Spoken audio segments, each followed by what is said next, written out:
പ്രശ്നങ്ങൾ പറഞ്ഞാൽ യൂട്യൂബ് ചാനലിലേക്ക് മാന്യ പ്രേക്ഷകർക്ക് സ്വാഗതം.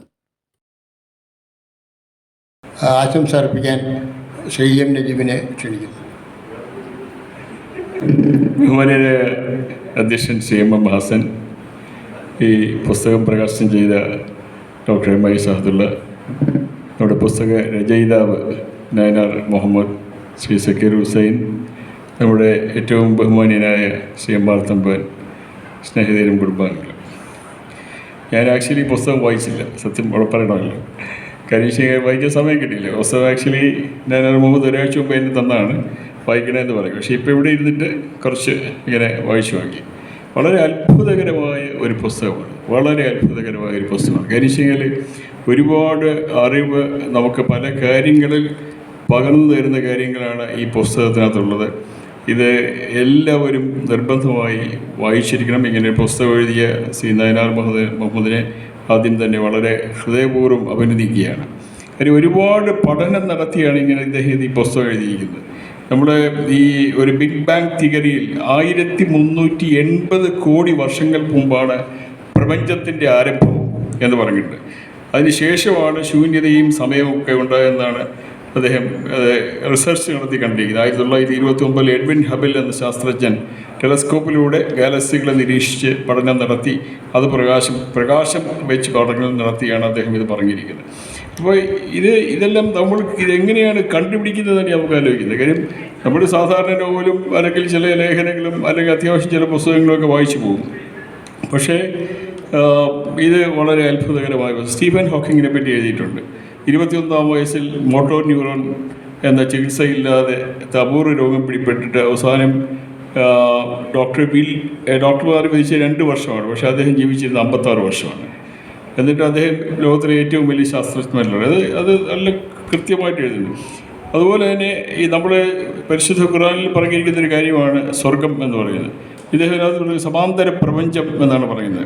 നമ്മൾ ജീവിക്കുന്ന ഈ പ്രപഞ്ചത്തിന് തുല്യമായി മറ്റ് പ്രപഞ്ചം ഉണ്ടാവുകയും അതിൽ നമ്മൾ വ്യത്യസ്തമായ അവസ്ഥയിൽ യാഥാർത്ഥ്യമാക്കപ്പെടുകയും ചെയ്യുന്നതിനെയാണ് സമാന്തര പ്രപഞ്ചം എന്ന ശാസ്ത്രം കണ്ടത്. അതായത് കണ്ണാടിയിലെ ഒരു പ്രതിബിംബം പോലെ നമുക്ക് മാറ്റങ്ങൾ വിധേയമായി മറ്റൊരു പ്രപഞ്ചത്തിൽ നമ്മളെല്ലാവരും ഉണ്ടാകും എന്നാണ് അദ്ദേഹം പറഞ്ഞിരിക്കുന്നത്. ഇതെല്ലാം വെറുതെ ഇങ്ങനെ പറയാൻ പറ്റില്ല. അതുപോലെ ബെർമുഡ ട്രയാങ്കിളിനെ പറ്റി വളരെ കൃത്യമായി പറഞ്ഞിട്ടുണ്ട്. ഉത്തര അറ്റ്ലാന്റിക്കിൽ സമുദ്രതലപ്പ് മനുഷ്യവാസമില്ലാത്ത പ്രദേശം. അവിടെ ഇതുവരെ കാണാതെ പോയ 140 കപ്പലുകളാണ്. 140 കപ്പലുകളും 2010 വരെ 75 വിമാനങ്ങളുമാണ് കാണാതെ പോയിരുന്നത്. ആർക്കും കണ്ടുപിടിക്കാൻ പറ്റില്ല. അത്ഭുതകരമായ ഒരു പ്രതിഭാസമാണ്. അപ്പോൾ ഇങ്ങനെയുള്ള കാര്യങ്ങൾ ഇത് അത്ര സാധാരണ രീതിയിലുള്ള ഒരാളിന് ഇത് എഴുതാൻ പറ്റുന്നൊരു പുസ്തകമില്ല. അപ്പോൾ എനിക്ക് തോന്നുന്നു ഇദ്ദേഹം ഈ നയനാർ മുഹമ്മദ് നമ്മളിങ്ങനെ സാധാരണ കഴിഞ്ഞ് നമ്മുടെ ഇരിക്കുന്നുണ്ടെങ്കിലും അതുല്യനായ ഒരു എഴുത്തുകാരനും അതുല്യനായ ഒരു റിസർച്ചറുമാണ് എന്ന് നമ്മൾ മനസ്സിലാക്കേണ്ടി വരും. അതുപോലെ വളരെ പ്രധാനപ്പെട്ട ഒരു കാര്യം പറഞ്ഞിരിക്കുന്നത് ഈ ടൈറ്റാനിക് അപകടം പറഞ്ഞതിൻ്റെ കൂട്ടത്തിൽ അവസാനം പറഞ്ഞിരിക്കുന്നൊരു കാര്യം, ടൈറ്റാനിക്കിൻ്റെ അപകടത്തെ വെച്ച് പറയുമ്പോൾ അവരിലുണ്ടായിരുന്ന അളവറ്റ ആത്മവിശ്വാസം അതിന് കാരണമായി കാണുകയും വിലയിരുത്തപ്പെടുകയും ചെയ്യുന്നതാണ്. അതായത് ഒരുപാട് റിമൈൻഡേഴ്സ് മറ്റുള്ള കപ്പലുകളിൽ നിന്ന് ഈ കപ്പലിന് കിട്ടിയിരുന്നു. പക്ഷേ ഇത് ഒരിക്കലും മുങ്ങാത്ത ഒരു കപ്പലാണ് എന്നുള്ളത് കൊണ്ട്, അതായത് 46,378 കേവ് ഭാരമുള്ള ഒരിക്കലും മുങ്ങാൻ സാധ്യതയില്ലാത്ത സ്വർഗതുല്യമായൊരു കപ്പലാണ്. അപ്പോൾ അത് മുങ്ങത്തില്ല എന്നുള്ള ആത്മവിശ്വാസം കൊണ്ട് അതിൻ്റെ ക്യാപ്റ്റന്മാരും ബാക്കിയുള്ളവരും തന്നെ ഈ അപായ സൂചനകളെല്ലാം അവഗണിച്ചു. അവസാനം മഞ്ഞുകട്ട വന്ന് തട്ടി കംപ്ലീറ്റ് തകർന്നു പോയി. കുറച്ചുപേർ രക്ഷപ്പെട്ട് ബാക്കിയുള്ളവർ പോയി. പക്ഷെ അപ്പോൾ അതിനകത്ത് പറയുന്നത് മനുഷ്യന് ആത്മവിശ്വാസമാകാം, അത് നമ്മുടെ കഴിവിനും അപ്പുറത്ത് ഒരു ശക്തിയുടെ സാന്നിധ്യമുണ്ടെന്ന പ്രതീക്ഷയിലാവണം.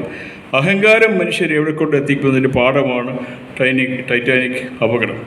ഇങ്ങനെ ഒരുപാട് പറയുകയാണെങ്കിൽ ഒരുപാട് കാര്യങ്ങൾ ഇങ്ങനെ പറയാൻ പറ്റും. അതുപോലെ നിഷ്ക്രിയമാകുന്ന ശാസ്ത്രലോകം.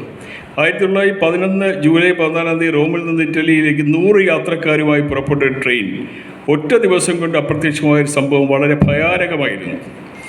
സെനറ്റി എന്ന Italian railway company Italian passenger ട്രെയിനിൻ്റെ ഒരു പുതിയ മോഡൽ പുറത്തിറക്കുന്നതുമായി ബന്ധപ്പെട്ട് സൗജന്യ യാത്ര പ്രഖ്യാപിച്ചു. ഇത് 100 യാത്രക്കാരും 6 റെയിൽവേ ജീവനക്കാരും ഉണ്ടായിരുന്നു. വളരെ ലക്ഷറി ഇതാണ്. ആ ട്രെയിൻ വളരെ എൻജോയ് ചെയ്ത് പോയിക്കൊണ്ടിരിക്കുമ്പോൾ ഒരു തുരങ്കത്തിലേക്ക് കയറി.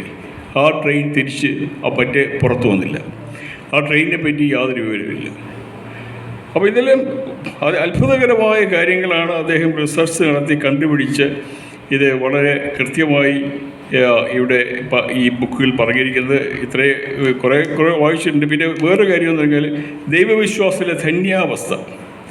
ലോകത്തിലെ ഏറ്റവും പഴക്കമുള്ള ദൈവവിശ്വാസം ബഹുദൈവ വിശ്വാസമായിരുന്നു. നമ്മളിപ്പോൾ വലിയ പെരുന്നാൾ ആഘോഷിക്കുന്ന സമയത്ത് ഇബ്രാഹിം നബിയുടെ കാലത്തോടു കൂടിയാണ് ഏകദൈവ വിശ്വാസത്തിന് പ്രസക്തി വന്നത് എന്ന് അദ്ദേഹം പറഞ്ഞിരിക്കുന്നു. ഈജിപ്തിൽ നിന്ന് ഏകദൈവ വിശ്വാസത്തിന് തുടക്കം കുറിച്ചെന്നാണ് കരുതപ്പെടുന്നത്.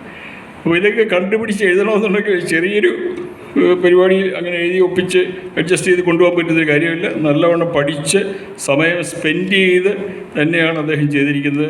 തീർച്ചയായിട്ടും അദ്ദേഹത്തെ ഒരിക്കൽ കൂടി അഭിനന്ദിക്കുന്നു. ഈ നാടകവും അതുപോലെ തന്നെയാണ്. നാടകമാണ് പുള്ളിയുടെ പ്രധാന കാര്യം. ഇവിടെ അധ്യക്ഷൻ ശ്രീ എം ഹസൻ സാർ പറഞ്ഞു. നാടകം നമ്മൾ തന്നെ നേരത്തെ ഇദ്ദേഹത്തിൻ്റെ ഇത് മൂന്നാമത്തെയോ നാലാമത്തെയോ പുസ്തക പ്രകാശന ചടങ്ങിലാണ് നമ്മൾ 7ാമത്തെ. മിക്കവാറും പുസ്തക പ്രകാശന സ്ഥിരം നാടകവേദി Shri M Hassan, M R Thampan, പിന്നെ സക്കീർ ഹുസൈൻ, ഞങ്ങൾ മിക്കവാറും ഉണ്ടാകാറുണ്ട്. അപ്പോൾ അദ്ദേഹത്തെ ഒരിക്കൽ കൂടി അഭിനന്ദിച്ചുകൊണ്ട് നിർത്തുന്നു. നന്ദി, നമസ്കാരം.